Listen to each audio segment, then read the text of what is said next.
أعوذ بالله من الشيطان الرجيم بسم الله الرحمن الرحيم ألف لام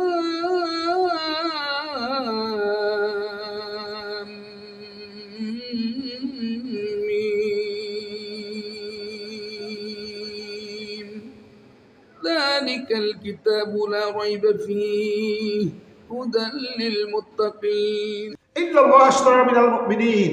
এই যুগান্তকারী আয়াত আল্লাহ বলেছেন ইন্নাল্লাহ আশতারা, আল্লাহ কিনে নিয়ে গেছেন, আল্লাহ ক্রয় করে নিয়েছেন মিনাল মুমিনিন, মুমিনদেরকে আল্লাহ ক্রয় করে নিয়েছেন আনফুসাহুম, নিজেদেরকে, আমওয়ালাহুম, ধন সম্পদ, বিআন্না লাহুমুল জান্নাত।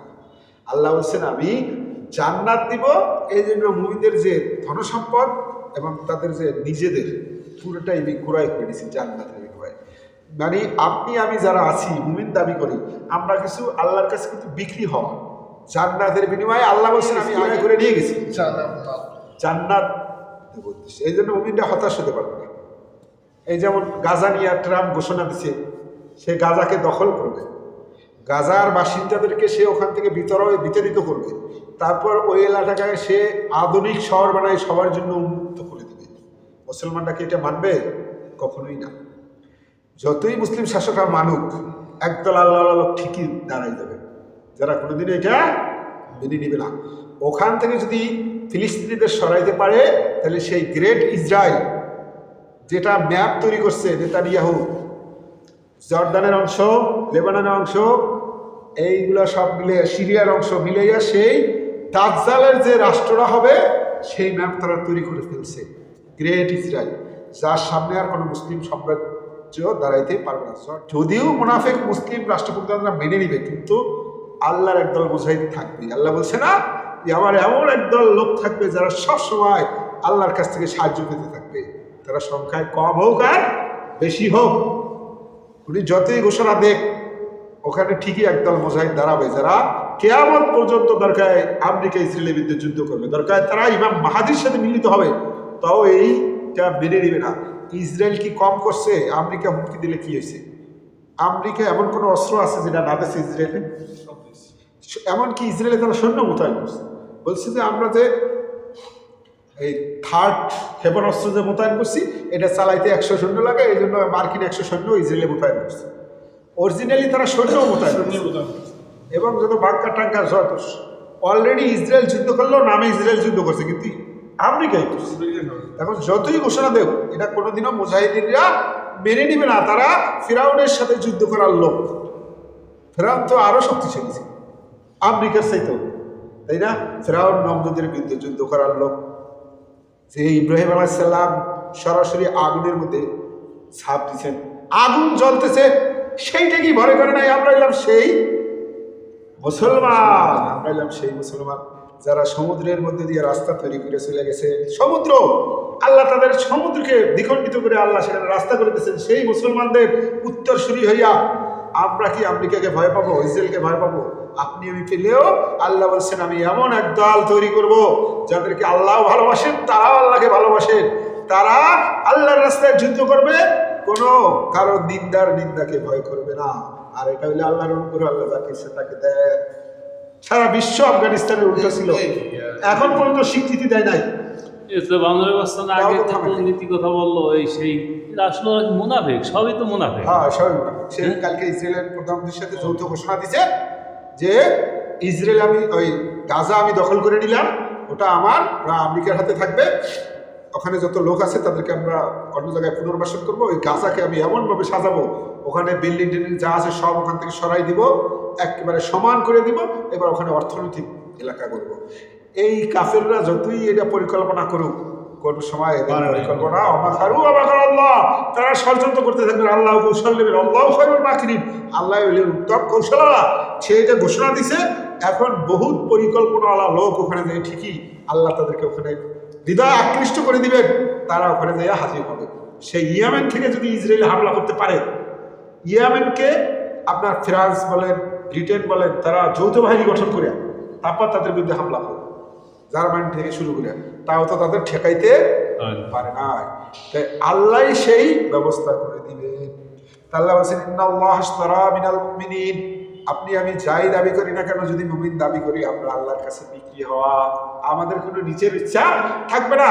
এই জন্য তো মুসলিম বলা হয়, মানে আসলাম তো, আত্মসমর্পণ করছি আল্লাহ তাআলার আইনের কাছে, আমার নিজের আসলাম তো রব্বি, আমার রবের কাছে আমি পরিপূর্ণ আত্মসমর্পণ করছি। আমার মন চাইতেছে এইটা, কিন্তু আল্লাহর আইনে বলছে এইটা, মন চাওয়াটা হবে না। এই জন্য আল্লাহ বলছেন আমি তোমাদের জানমাল আগেই ক্রয় করে নিচ্ছি। বিয়ান্না লাহুল জান্নাহ, এর বিনিময়ে তোমাদেরকে দেবো জান্নাত। ইউকাতিলুনা ফি সাবিলিল্লাহ, তোমরা আল্লাহর রাস্তায় যুদ্ধ করবা, ডাইরেক্ট কিতাল বলছেন, ডাইরেক্ট যুদ্ধ করবা। ফায়াকতুলুনা ওয়া ইউকতালুন, নিজেরাও মরবা তাদেরকেও মারবা। ওয়াদান আলাইহি হাক্কান ফিত তাওরাতি ওয়াল ইনজিল, আল্লাহ বলছেন এটা শুধু কোরআনের ওয়াদা না, ওয়াদান আলাইহি হাক্কান সত্য দাবি করছি ফিত তাওরাতি ওয়াল ইনজিল, তাওরাত এবং ইনজিল কিতাবেও এই ওয়াদাই আমি দিয়েছিলাম যে মুমিনদের জানমাল আমি ক্রয় করে নিয়েছি জান্নাতের বিনিময়ে, আল কোরআন, আর এই কোরআনেও আমি এই ওয়াদা দিলাম। ওমান আওফা বিআহদিহি মিনাল্লাহ, ওমান আওফা, আর কার অঙ্গীকার অধিক শ্রেষ্ঠ, বিআহদিহি মিনাল্লাহ, আল্লাহর ওয়াদার চাইতে আর কারো ওয়াদা বেশি শ্রেষ্ঠ আছে? আল্লাহর ওয়াদার চাইতে আর বড় ওয়াদা কারো নাই। আল্লাহ বলছেন আমি এই ওয়াদা শুধু কোরআনে করি নাই, তাওরাত ইনজিলেও করছি, এই ওয়াদা হইল বড় ওয়াদা। ফাস্তাবশিরু, সুতরাং তোমরা সুসংবাদ গ্রহণ করো, বিবাইয়াকুমুল্লাযী বায়াতুম বিহি, তোমরা যে ব্যবসা করছো, বিনিময় করছো, জানমাল দিয়ে যে আল্লাহর জান্নাত ক্রয় করে আনিছে, এটা অনেক উত্তম কাজ করছো, তোমরা এই সুসংবাদ শুনে নাও। আল্লাহ যে তোমাদের জানমাল ক্রয় করে আনিছেন, এতে তোমরা লস হয় নাই, এটা তোমাদের জন্য আরো সুসংবাদ হিসেবে তোমরা এটা নিয়ে নাও। আর এটাই হলো মহাসাফল্য। এই জন্যই তো মুজাহিদের সব গুনাহ মাফ, দিনা ছাড়া। তাও যদি এমন হয় সে মুজাহিদ যুদ্ধক্ষেত্রে গেছে, তার দেনা কিছু রয়েছে, পরিশোধ করতে পারে নাই, আত্মীয় স্বজনের তার সামর্থ্য নাই, আল্লাহ রাসূল সাল্লাল্লাহু আলাইহি ওয়াসাল্লাম বলছেন সেই মুমিনের দেনা আমি রসুলের উপর বর্তায়, আমি এটা পরিশোধ করে দিব। হতে পারে না যে সে জিহাদ করতে গেছে, মারা গেছে, তাই সে কি দেনার জন্য সে জাহান্নামে যাবে? আল্লাহ রাসূল সাল্লাল্লাহু আলাইহি ওয়াসাল্লাম বলছেন যে মুমিন যদি দেনা শোধ করে মারা যাইতে না পারে, তাহলে আমি আল্লাহর রাসূল এটার জিম্মাদার। কিন্তু আল্লাহ বলছেন যে ইন্নাল্লাহ আশতারা মিনাল মুমিনিন, আমি আল্লাহ মুমিনদের জানমাল ক্রয় করে নিয়েছি, তাদেরকে জান্নাত দেব। তারা যুদ্ধ করে, নিজেরা মরে এবং শত্রুকে মারে। আমি ওয়াদা দিলাম কোরআন, তাওরাত, ইনজিলে, 3টা কিতাবে। আর ওমান আওফা বিআহদি মিনাল্লাহ, আল্লাহর ওয়াদার চাইতে কার ওয়াদা সত্য, বেশি সত্য? অধিক সত্য। ফাস্তাবশিরু, সুতরাং তোমরা সুসংবাদ গ্রহণ করো, বিবাইয়াকুমুল্লাযী বায়াতুম বিহি, এই যে ক্রয় বিক্রয়টা করলা, আল্লাহ যে তোমার জানমাল ক্রয় করে নিল, এটার জন্য তোমরা সুসংবাদ গ্রহণ করো। এই বেচা কিনে তোমরা ঠকে যাও নাই, হারো নাই, তোমরা বরং জিতে গেছো। যালিকা হুয়াল ফাওজুল আযীম, আর এটাই হলো মহাসাফল্য। আল্লাহ বলছেন আত-তাইবুন, নিশ্চয়ই যারা তওবাকারী, ওয়াল আবিদ, আত-তাইবুন আল আবিদুন, যারা তওবাকারী, আবিদুন ইবাদত গুজার, ওয়াল হামিদুন, আর যারা আল্লাহর শুকরিয়া আদায়কারী, প্রশংসা আদায়কারী, সাইহুন, যারা রোজা আদায়কারী, যারা রোজা থাকে। আত-তাইবুন তওবাকারী, আবিদুন ইবাদতকারী, হামিদুন প্রশংসাকারী, সাইহুন রোজা পালনকারী, রাকিউন যারা রুকুকারী, সাজিদুন সিজদাকারী, আমিরুন বিল মারুফ সৎ কাজের আদেশ যারা করে, নাহুন আনিল মুনকার এবং অসৎ কাজ হতে যারা মানুষকে নিষেধ করে, ওয়াল হাফিজুন আলি হুদুদিল্লাহ, আর আল্লাহর যতগুলা সীমা আছে এগুলা যারা অতিক্রম না করে। হালাল হারামের সীমা আছে, তাই না? আল্লাহ তাআলা কতগুলা সীমা বন্টন করছেন, সীমাগুলো কি ফরজ এবং হারাম। আল্লাহ রাসূল সাল্লাল্লাহু আলাইহি ওয়াসাল্লাম বলছেন হারাম স্পষ্ট, হালাল স্পষ্ট, এর মাঝখানে যেটা আছে এটা সন্দেহযুক্ত, এটা যারা ত্যাগ করবে তারা হলো মুত্তাকি। এই জন্য তিনি উদাহরণ দিচ্ছেন যে ওই রাখাল যে গরু চড়ায়, সীমানা আছে রাষ্ট্রের, ওই সীমানার কাছে ঘাসের পরিমাণ বেশি।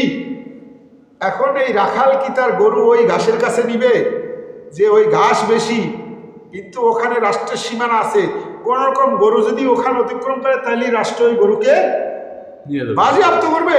আল্লাহ রাসূল সাল্লাল্লাহু আলাইহি ওয়াসাল্লাম বলছেন যে বুদ্ধিমান রাখাল হলে কখনোই ওই বেশি ঘাসের কাছে নিবে না, কারণ যে কোনো সময় অতিক্রম করে ফেলতে পারে। এই জন্য মুত্তাকিরাও এরকম হালাল স্পষ্ট হারাম স্পষ্ট মাঝখানে যেগুলো আছে সন্দেহযুক্ত, মুত্তাকিরা এই সন্দেহের কাছে যায় না, কারণ যে কোনো সময় গুনায় লিপ্ত হয়ে যেতে পারে। এই সীমা অতিক্রম করে না। আল্লাহ বলছেন আল হাফিজুনা লি হুদুদিল্লাহ, তারা আল্লাহর সীমাগুলোকে হেফাজত করে। ওয়াবাশশিরিল মুমিনিন, আর মুমিনদের জন্য সুসংবাদ শুনিয়ে দাও। এইরকম যারা গুণের অধিকারী, যারা ইবাদতকারী, যারা তওবাকারী, আল্লাহর প্রশংসাকারী, রোজাকারী, রুকু সিজদাকারী, সৎ কাজের আদেশকারী, অসৎ কাজের নিষেধকারী, এবং আল্লাহর যে সীমারেখা আছে এইটাকে সংরক্ষণকারী, তাদের জন্য এরকম মুমিনদের জন্য সুসংবাদ শুনিয়ে দাও।